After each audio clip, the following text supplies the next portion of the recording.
ไม่มีงานไหนหรอกนะที่ทำแล้วมันไม่เหนื่อยอ่ะบางงานทำให้เราเหนื่อยกายแต่บางงานกลับทำให้เราเหนื่อยใจ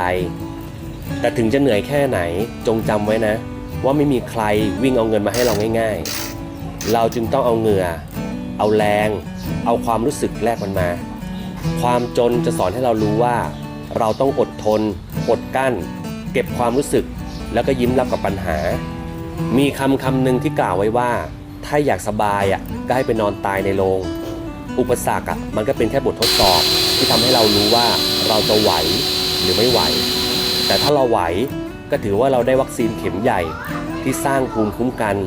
ทำให้เราเข้มแข็งมากยิ่งขึ้นจงอย่ากลัวที่จะเหนื่อยเพราะนอนหลับเมื่อตื่นมามันก็หาย